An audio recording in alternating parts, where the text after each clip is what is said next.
السلام علیکم دوستو، سٹوری ٹائم میں خوش آمدید۔ اس سیریز میں ہم دلچسپ اور حیرت انگیز واقعات جانیں گے، تو شروع کرتے ہیں اس ویڈیو کو۔ ابو جعفر منصور خلافت عباسیہ کے دوسرے حکمران خلیفہ تھے۔ ان کے بارے میں روایت ہے کہ ایک مرتبہ وہ اپنی سلطنت کے کسی شہر میں بیٹھے ہوئے تھے تو انہوں نے ایک شخص کو دیکھا جو نہایت غمگین اور پریشان سڑکوں پر گھومتا پھر رہا تھا۔ تو انہوں نے اپنے خادم کو حکم دیا کہ اس کو لے کر حاضر ہو۔ جب وہ حاضر ہوا تو اس سے حال دریافت کیا۔ اس نے بیان کیا کہ میں نے تجارت کے لیے سفر کیا اور بہت مالی فوائد حاصل کیے، اور میں مال لے کر گھر پہنچا اور اسے اپنی بیوی کے حوالے کر دیا، لیکن میری بیوی نے یہ بتایا ہے کہ گھر سے سارا مال چوری ہو گیا، حالانکہ میں نے اپنے گھر میں نہ کوئی نقب دیکھی ہے اور نہ چھت اکھڑنے کا کوئی نشان۔ منصور نے اس سے پوچھا کہ اس عورت سے نکاح کیے ہوئے کتنا عرصہ گزرا؟ اس شخص نے کہا کہ 1 سال۔ پھر پوچھا کہ کیا وہ کنواری تھی؟ اس شخص نے کہا کہ نہیں۔ پھر دریافت کیا کہ کیا دوسرے شوہر سے اس کی کوئی اولاد ہے؟ اس نے کہا نہیں۔ پھر پوچھا کہ وہ جوان ہے یا بوڑھی ہے؟ اس شخص نے کہا کہ نوعمر ہے۔ پھر منصور نے ایک عطر کی شیشی منگائی۔ اس عطر کی عجیب و غریب تیز خوشبو تھی جو صرف منصور کے لیے ہی تیار کیا جاتا تھا۔ منصور نے یہ شیشی اس شخص کو دی اور اس سے فرمایا کہ اسے استعمال کرو، اس سے تمہارے غم کا اثر جاتا رہے گا۔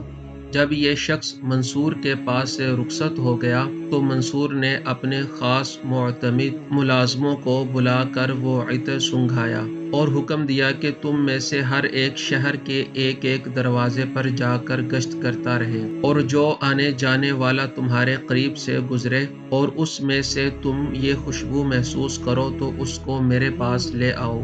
وہ پریشان آدمی خلیفہ سے عطر کی شیشی لے کر اپنے گھر پہنچا اور اپنی بیوی کو بتایا کہ یہ عطر مجھے خلیفہ نے عطا کیا ہے۔ اس کی بیوی نے وہ عطر سونگھا اور اپنے آشنا کو بلا لیا، جس کو اس نے پہلے بھی سارا مال دے دیا تھا، اور اس سے کہا کہ یہ عطر خلیفہ نے میرے شوہر کو دیا ہے، اب تم اس عطر کو لگاؤ۔ وہ شخص وہ عطر لگا کر شہر کے ایک دروازے سے گزرا تو جو شخص اس دروازے پر پہرے دار تھا اس نے خوشبو کو محسوس کر لیا اور اس کو پکڑ کر خلیفہ منصور کے پاس لے آیا۔ منصور نے اس شخص سے پوچھا کہ ایسی عجیب و غریب خوشبو تیرے پاس کہاں سے آئی؟ اس نے جواب دیا کہ میں نے اس کو خریدا تھا۔ منصور نے کہا کہ کس سے خریدا؟ اب وہ شخص گھبرا گیا اور فضول باتیں کرنے لگا۔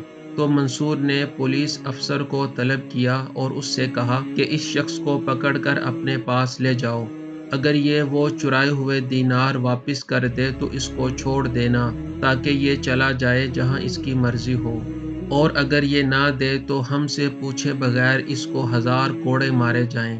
جب پولیس افسر اس شخص کو لے کر چلا گیا تو منصور نے دوبارہ پولیس افسر کو بلایا اور اسے کہا کہ اس کو ڈراؤ دھمکاؤ، لیکن اس کو ہمارے حکم کے بغیر کوڑے مت مارنا۔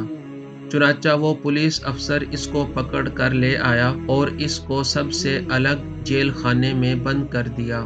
تو اس شخص نے دینار واپس کرنے کا اقرار کر لیا اور وہی دینار وہ لے کر حاضر ہو گیا۔ تو اس پولیس افسر نے منصور کو اطلاع دی کہ دینار واپس مل گئے ہیں، اور منصور نے اس عورت کے شوہر کو بلایا اور اس سے کہا کہ اگر ہم تمہارے سارے دینار واپس دے دیں تو کیا تم اپنی بیوی کے بارے میں ہمیں اختیار دے دو گے؟ تو اس شخص نے کہا ضرور۔ تو منصور نے کہا اچھا، یہ اپنے دینار سنبھالو اور میں تمہاری بیوی کو طلاق دیتا ہوں، اب تم جا کر اس کو اطلاع دے دو۔ یوں خلیفہ منصور نے اپنی عقل مندی سے اس چور کو پکڑ لیا